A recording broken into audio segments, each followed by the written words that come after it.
My name is Olivia Parker. I am 29 years old. 3 years ago, I used every dollar I had saved from building my digital marketing business to buy 20 acres in the Gallatin Valley outside Bozeman. The land came with an old lodge house and two small guest cabins. I slowly restored myself on weekends. I wanted a place where I could breathe without anyone watching. I kept the property in my own name, paid the taxes from my business account, and told almost no one the details. I thought that silence would protect it. I was wrong. One Tuesday morning, I drove into town to meet my best friend Emma Sullivan for coffee. We sat at a small table by the window at the shop on Main Street. Emma stirred her latte longer than usual and kept glancing at her phone. She finally set the cup down and said, "I wasn't sure if I should tell you this, but I was at the hardware store yesterday and I heard Ryan on the phone with your father. He was talking about your place like it was already decided." I kept my hands wrapped around my mug so they would stay still. "What exactly did you hear?" Emma lowered her voice. "Ryan said something like, 'She's being stubborn again. Dad thinks if we frame it as family legacy, she'll stop fighting it.' Then your father answered loud enough for half the aisle to hear. He said the property needed to start pulling its weight for the Parker name instead of sitting there empty most of the year." The words landed quietly, but they did not leave. I had been getting texts from my father for weeks about hosting something meaningful this summer, and people in the valley are starting to ask questions. I had answered each one with short, polite replies and changed the subject. I had not realized my brother was feeding him information or encouragement. Emma reached across the table and touched my wrist. "I just thought you should know they're talking like it's already yours to give away. I'm sorry." I thanked her, finished the coffee, even though it had gone cold, and drove back to the retreat. The cottonwoods along the driveway looked the same as they had that morning, but the air inside the lodge felt different. I sat at the kitchen table and opened my laptop. I created a new folder on my encrypted drive and labeled it simply Notes. Then I started typing everything Emma had told me, the exact phrases she remembered, and the dates of the texts my father had sent. I did not raise my voice or call anyone. I just wrote it down. That evening, my father called. His voice was warm in the way it always was when he wanted something. "Olivia, I've been thinking about the family gathering this year. Your mother and I usually host at our house, but it's getting tight with everyone coming. Your place has the space and the views. It would be good for people to see what you've built out there." I kept my tone even. "I bought it as a quiet spot for myself, Dad. I'm not set up for big groups." He chuckled like I had said something childish. "That's the problem, isn't it? You're thinking only about yourself. The Parker name still means something in this valley. People notice when a family stops showing up for one another. I'm not asking you to give anything away. I'm asking you to let the family use what you have for one weekend. It's the least you could do after everything we've supported." The sentence sat between us. I did not argue. I said I would think about it and ended the call. My hands were steady when I hung up, but I added the conversation to the folder with the exact time and his words about the least you could do. 2 days later, my brother Ryan called while I was walking the fence line, checking the irrigation. He sounded casual, the way he did when he was delivering bad news he wanted me to accept without a fight. "Dad mentioned the gathering.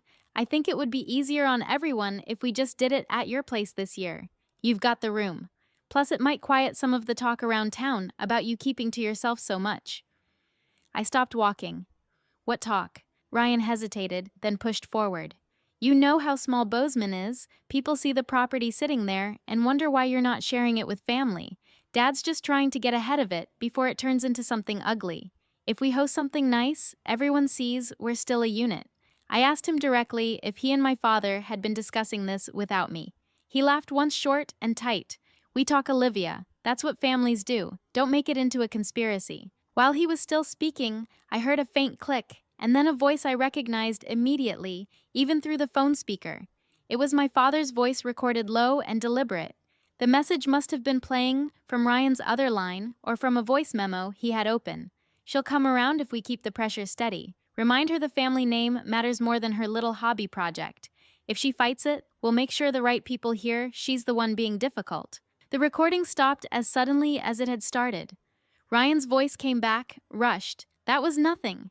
Just an old message. Look, I've got to go. Think about what Dad said." He hung up before I could answer. I stood on the edge of the pasture with the phone still in my hand. The evening light was sliding down the Bridger Mountains the way it always did. Nothing dramatic had happened. No one had raised a hand or slammed a door. Yet something had shifted. My father had spoken about me as a problem to be managed. My brother had helped him do it, and then tried to pretend I had not heard. They both believed the Parker name gave them the right to decide what happened to the land I had paid for with my own work. I walked back to the lodge, went inside, and locked the door, even though I was alone. I opened the folder on my laptop again. I added the time of the call, the exact words from the voice message I had heard, and the fact that Ryan had not denied any of it. Then I closed the laptop and sat in the quiet kitchen while the last light left the valley. I did not call anyone that night. I did not drive to my father's house or demand an explanation. I simply sat with the knowledge that the two people I had trusted most with family matters had already decided I was an obstacle to their image. The folder on my computer now held the first clear proof that this was not a misunderstanding. It was a plan. I turned off the lights and went to bed early. Sleep did not come quickly, but when it did, I dreamed of nothing. In the morning, I would begin the next quiet step. I would not fight them out loud, not yet, but I would make sure every word they said and every move they made was written down somewhere they could not reach. The next morning, I woke before the sun reached the meadows. I made coffee the way I always did and carried the mug to the small desk in the corner of the lodge. I opened the folder on my laptop and added the time of my father's call and the exact phrases he had used. Then I added the accidental voice message I had heard on the phone with my brother and the way Ryan had tried to brush it off. I did not label the file with their names. I simply dated each entry and saved it. By mid-morning, my father had already sent an email. The subject line read, "Family Gathering Logistics." He wrote that he had spoken with several people in the valley who were excited to see the Parker family host something substantial again. He listed 6 names I recognized from local business circles and said he had already told them the event would be at my place in 3 weeks. He closed by asking me to confirm the date so he could send formal invitations. There was no question mark at the end of the sentence about confirmation. It read like an instruction. I read the email twice, then saved a copy to the folder. I did not reply. That afternoon, I drove into Bozeman to meet with Jonathan Hale, the attorney who had handled the closing on the retreat. I had not told anyone I was going. Jonathan listened without interrupting while I described the calls and the email. When I finished, he leaned back in his chair and said, "Your father is treating the property as if it belongs to the family name rather than to you. In Montana, that kind of pressure can turn into a quiet campaign if he starts telling the wrong people you're being difficult. We can document everything now, but I need you to keep records of every contact. No arguments, just facts." I asked him what would happen if I simply said no and kept the gathering at my father's house as it had always been. Jonathan was quiet for a moment. "Then your father will likely frame it as you refusing to help the family when it mattered. In a place this small, that story travels faster than the truth. You don't have to fight him in public. You just have to make sure the paper trail shows you never agreed." I left his office with a list of what to save and how to label it. On the drive back, I stopped at the cafe near the edge of town. Ruth Bennett, the older woman who lived 2 properties over from the retreat, was at the counter. She turned when she saw me and smiled in the careful way people do when they have already heard something. "Heard your father is finally putting that beautiful place of yours to good use," she said. "He was in here yesterday telling folks about the big gathering you're hosting. Sounds like it'll be quite the event for the valley." I kept my face neutral and said only that plans were still being discussed. Ruth nodded, but the look in her eyes told me the story had already started moving without me. When I got home, there was a voicemail from my brother. His voice sounded tired but determined. "Dad's just trying to do what's right for all of us. If you keep pushing back, it's going to look like you're the one causing problems. I already told him I'd help with the invites if you're too busy. Let me know." I saved the voicemail to the folder with a note about the time and what he had offered to do without asking me. 2 days later, my father showed up at the retreat without calling first. He parked his truck near the main lodge and walked around the back as if he were already measuring where tables could go. When I stepped out onto the porch, he smiled like nothing was wrong. "I wanted to see the light at this time of day," he said. "It's perfect for photographs. I've been telling people the Parker family is finally showing the valley what we're made of." I stayed on the top step. "I haven't agreed to host anything here, Dad." He waved a hand like the detail was unimportant. "You will. Once you see how much it means to everyone, you won't want to be the one standing in the way. I've already spoken to the caterer your mother likes. They'll need access to the kitchen and the big meadow for the tent. I told them the 3rd weekend in July works." I asked him to stop making arrangements until we had a real conversation. His expression changed just enough for me to see the edge underneath the smile. This isn't about you being difficult, Olivia. It's about the family. People in this valley still respect the Parker name because we've always taken care of one another. If you keep treating the place like it's only yours, that respect starts to slip. I'm not going to let that happen. He walked back to his truck before I could answer. I watched him drive away and then went inside and added every word to the folder, including the part about respect slipping if I did not comply. That evening, my brother called again. This time, I let it go to voicemail and listened later. He sounded more frustrated. Dad's getting impatient. He's already told half the people he wants there. If you cancel now, it's going to be a mess. Just say yes so we can move on. You're making this harder than it needs to be. I saved that message too. The next morning, I received a forwarded email that had not been meant for me. It came from my brother's address to my father's, but the to field had been filled in wrong, and it landed in my inbox. The subject was Handling Olivia. In the body, my brother had written, "She's still resisting, but I think she's close. Keep reminding her about the family name and what people will say if she refuses. I'll back you up when we talk to her together." Below that was a short voice memo attachment. I almost deleted the email without listening, but something made me click play. My father's voice filled the quiet kitchen. He sounded calm and certain, the way he did when he believed he was in charge. If she still won't agree by Friday, we'll have to make it clear she's the one choosing to damage the family's standing. I've already started letting the right people know we're moving forward with or without her full cooperation. She'll fall in line once she sees the alternative is worse. The memo ended. I sat at the table with the email still open on the screen. My hands were cold even though the morning was warm. They had been planning this together for longer than I had realized. My brother was not caught in the middle. He was helping shape the pressure. I forwarded the email and the voice memo to the encrypted folder and labeled them with the date and time. Then I closed the laptop and walked out to the pasture. The grass was still damp from the night. I stood there for a long time without moving, listening to the wind move through the cottonwoods. I did not call my father or my brother. I did not drive into town to confront anyone. I simply stood in the place I had bought and paid for and let the full weight of what I had heard settle. They believed the Parker name gave them the right to decide how I used my own land. They believed if they kept the pressure steady and quiet, I would eventually give in to protect the image they cared about more than my boundaries. I went back inside, opened a new document, and began writing the letter I would eventually send to Jonathan Hale, asking for formal advice on how to protect the property from any claim of family use or expectation. I did not send it yet. I saved it as a draft and added the date. By the end of that week, my father had sent 2 more emails listing additional people he had invited and asking me to confirm the menu. My brother had texted 3 times offering to help with logistics if I was overwhelmed. Ruth Bennett had mentioned the gathering again when I saw her at the post office this time, saying she had already received a save-the-date card with my address printed on it.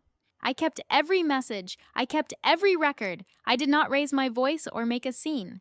But I also did not agree to a single thing they had planned. On Friday evening, exactly 1 week after the first accidental voice message, I received a text from my brother. It contained only a single line and a forwarded voice memo. The line read, "Dad wanted you to hear this, so there's no confusion." I opened the memo. My father's voice came through clearly recorded that same afternoon. He sounded almost gentle. "Olivia, if you're still hesitating, remember that the family name has carried all of us for a long time. Sometimes one person has to set their own preferences aside so the rest of us can keep standing tall in this community. I know you understand that. We'll be at your place next Saturday to go over the final details. No need to call back. I've already told everyone we're moving forward." The memo ended. I played it once more, then saved it with the others. I did not reply to my brother's text. I turned off the phone and sat in the dark lodge with the folder open on the laptop in front of me. They had given themselves a deadline and announced it to me as if the decision had already been made. They had used my name and my address on invitations without my consent. They had decided that protecting the Parker image mattered more than anything I had built or wanted for myself. I closed the folder and shut the laptop. Outside the windows, the valley had gone quiet. I could hear the wind moving across the roof the way it always did at night. I stayed at the table for a long time, breathing in and out, letting the calm I had practiced for years settle over the anger that wanted to rise. I was not ready to confront them yet, but I was no longer willing to let them rewrite the story of what belonged to me. The next step would not be loud. It would simply be the one that made sure they could not keep pretending I had agreed. The following Saturday morning, my father and my brother arrived at the retreat together. My father carried a folder of printed invitations with my address on them and a list of menu changes he had already approved. My brother carried a speaker he said would be useful for toasts. They both smiled, as if the decision had been settled weeks ago. I met them on the porch. I did not invite them inside. I told them the gathering could happen that evening, as they had planned, but only because I wanted every person they had invited to hear the truth in one place. My father's smile tightened. My brother started to speak, then stopped when he saw my face. I had already sent a short message to Jonathan Hale, asking him to be present as a witness. I had also forwarded the most important documents from my folder to Emma, so she would have them if anything happened to me. I had not raised my voice once. By late afternoon, the cars began arriving. Ruth Bennett came early and helped set out chairs in the meadow, even though I had not asked her to. She kept glancing at me with quiet concern. Several of the local business people my father had invited arrived with bottles of wine and questions about how long I had owned the place. I answered each one the same way I bought it 3 years ago, with money I earned myself. My father spent the first hour moving from group to group, repeating the story he had practiced. He said the Parker family was finally putting down real roots in the valley, and that my retreat was the perfect symbol of our shared legacy. My brother stood beside him, nodding and adding small comments about how much work we had put into the land. I stayed near the edge of the meadow, listening. When the light started to fade, my father tapped a glass and asked everyone to gather. He raised his voice in the warm, confident tone he used when he believed he was in control. He thanked the guests for coming and said this evening marked a new chapter for the Parker name in Montana. Then he turned to me and said loud enough for everyone to hear, "Olivia has finally understood that some things are bigger than one person's preferences. We're grateful she's letting the family use what she has here." A few people clapped politely. Most looked uncertain. I felt the old familiar pressure settle on my shoulders, the same pressure that had always made me stay quiet to keep the peace. This time, I did not carry it alone. I walked to the small table where I had left my laptop and opened the folder I had kept for weeks. I did not shout. I simply said, "Before anyone else speaks, there are a few things that should be clear." I played the first voice message, the one I had heard by accident on the call with my brother. My father's recorded voice filled the meadow, calm and certain, talking about how I would fold if we keep the pressure steady. The guests went still. My father's face lost its color. My brother took a step backward. I played the second message, the one my brother had forwarded to me on Friday. My father's voice again, telling me that the family name had carried all of us and that one person sometimes had to set her preferences aside. Then I opened the email my brother had accidentally sent to me and read the line where he had written that he would back you up when we talked to her together. No one moved. The only sound was the wind in the cottonwoods. My father tried to speak, but the words caught. My brother looked at the ground. Jonathan Hale stepped forward then and placed a single sheet of paper on the table. It was a short statement I had signed 2 days earlier, confirming that the property was held solely in my name, that no family member had any legal claim or expectation of use, and that any further attempts to schedule events or speak on my behalf would be documented and addressed through legal channels. He did not raise his voice either. He simply said the document was available for anyone who wanted to read it. Ruth Bennett was the first to move. She walked over to my father, looked at him for a long moment, and said quietly, "Edward, I've known your family a long time. This isn't how we do things here." She turned and walked to her car without saying goodbye to anyone else. 2 of the business owners who had received invitations followed her. They did not look at my father or my brother as they left. The remaining guests began to leave in small groups. Some offered me awkward nods. Others simply slipped away. Within 20 minutes, the meadow was almost empty. My father and my brother stood alone near the table where the speaker still sat, unused. My father finally found his voice. It was smaller than I had ever heard it. "You've humiliated the family in front of everyone who matters." I answered without anger. "I didn't humiliate anyone. I stopped letting you decide what my life looks like so you could protect a name that never protected me." My brother started to say something about how I was overreacting, but I cut him off gently. You recorded that message and sent it to me yourself. You chose which side you wanted to stand on. I'm choosing mine. They left without another word. I watched their truck disappear down the driveway. The taillights faded into the dark between the cottonwoods. I stood in the meadow until the last car was gone, and the only sound was the river moving somewhere beyond the trees. 2 days later, I received an email from Lucas Grant, a cousin I had not spoken to in years. He lived in Colorado now and had heard about the gathering from someone who had been there. He wrote that he was sorry it had come to this, then attached a short recording from 10 years earlier. It was my father's voice again this time, talking to Lucas's mother about how the family needed to manage a piece of land she had inherited so it could be used for the right kind of gatherings. The words were almost identical to the ones I had heard. Lucas wrote only one line at the end of the email. He's been doing this a long time. You're not the first. I'm glad you didn't let him. I saved the email and the recording with the rest of the documents. I did not need them for court. I needed them to know I had not imagined the pattern. In the weeks that followed, the story of what had happened at the retreat moved through the valley without any help from me. People stopped inviting my father to the small business gatherings he had once cared so much about. When my brother tried to join a local committee he had been asked to leave, no one returned his calls. The Parker name did not disappear, but the version my father had tried to build around control and appearances lost its power. The damage spread on its own because the truth had been spoken out loud in a place where people still valued honesty more than polished stories. I kept the retreat exactly as it was. I did not add signage or host large events. I continued my work from the small desk in the corner of the lodge and occasionally rented one of the cabins to people who wanted quiet. The property remained mine in every way that mattered. My father called once more in early fall. He asked if we could meet to talk. I told him I was willing to speak with him, only if Jonathan Hale was present, and only to discuss the legal boundaries around the land. He did not call again. My brother sent one text asking if I was really going to throw the whole family away over one misunderstanding. I did not answer. The feeling of belonging I had once carried for the Parker name did not return. That particular version of family had asked me to disappear so their image could stay intact.